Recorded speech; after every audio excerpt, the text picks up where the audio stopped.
भाई साहब ने अभी बताया कि नरेंद्र मोदी जी का कोई तोड़ नहीं है, बीजेपी का कोई तोड़ नहीं है। तो जो आपने आभास करने के लिए बात कही है, वो हम आभास कर ही नहीं सकते कि राहुल कुशवाहा जी चुनाव जीत जाएंगे। हम वो मान ही नहीं सकते राहुल सकता, क्योंकि जो जिस विजन के ऊपर और जिस डेवलपमेंट के ऊपर, जिसके ऊपर मोदी 400 पार की बात कर रहे हैं, वहां पे अगर 400 से नीचे आएगी तो कैसे राहुल कुशवाहा चुनाव जीत जाएंगे। राहुल कुशवाहा, देवेंद्र झाझड़िया जी 2 बार के स्वर्ण पदक विजेता है, पद्म विभूषण है, और इस देश का गौरव पूरे विश्व के अंदर बढ़ा है। वो आदमी कैसे चुनाव आ सकता है। चूरू की जनता, चूरू लोकसभा की जनता देवेंद्र जी के साथ में है, और देवेंद्र जी मैं कहूंगा 3 लाख वोटों से प्लस चुनाव जीत के जाएंगे। लेकिन उनके 10 साल के कार्यकाल में यहाँ क्या हुआ? अभी कुछ युवा भी थे, वो रोजगार की बात कर रहे थे, शिक्षा की बात कर रहे थे, क्या हुआ है?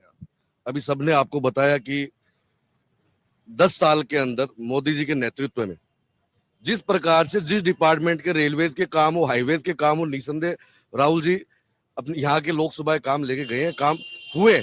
लेकिन ऐसा तो नहीं कि पार्टी का आदेश और उस पार्टी के आदेश के खिलाफ जाके काम करे।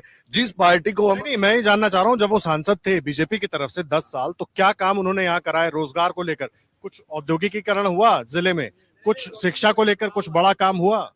शिक्षा, एजुकेशन को लेकर कोई विशेष काम यहाँ पर नहीं हुए एमपी साहब के नेतृत्व में, लेकिन कुछ रेलवेज है, कुछ हाईवेज है, उनको लेकर लोकसभा से कनेक्टिविटी। तारानगर में भी तो रेलवे नहीं पहुंच पाई ना? नहीं नहीं, ऐसा कुछ भी नहीं। तारानगर के अंदर तो आज तक भी बाकी पड़ा रेलवेज का, कोई कनेक्टिविटी का लाइन भी नहीं दिखता है कि जहाँ पे जाए।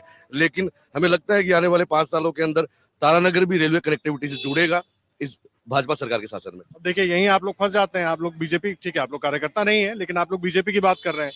10 साल राहुल कुशवाहा थे सांसद, उन्होंने जो किया नहीं किया।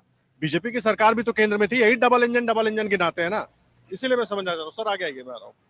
क्या मुद्दे हैं यहाँ? तो एक ही मुद्दा है बस, बीजेपी सरकार। क्यों?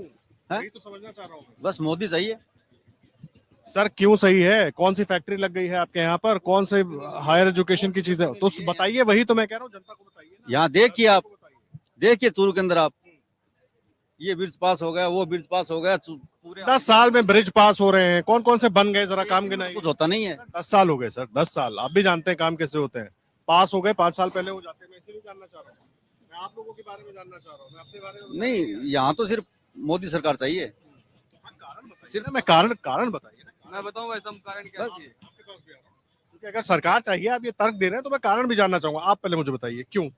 सर दोनों जो बड़े काम है, रेलवेज मेन लाइन है यहाँ, सांसद साहब की तरफ से व्यक्तिगत अगर हम काम की देखें तो काम कुछ नहीं हुआ है। जो 2 बड़ी महत्वाकांक्षा योजना, पार्टी बदल ली तो आप व्यक्तिगत काम कुछ नहीं हुआ, अभी साथ में रहते आप उनकी फेहरिस्त गिना रहे होते।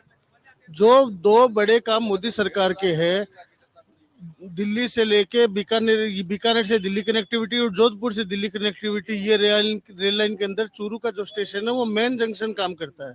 तो इस वजह से यहाँ जो ट्रेनों का आवागमन है, अमृत भारत स्टेशन है, ये मोदी सरकार की महत्वाकांक्षी योजनाओं में से एक है।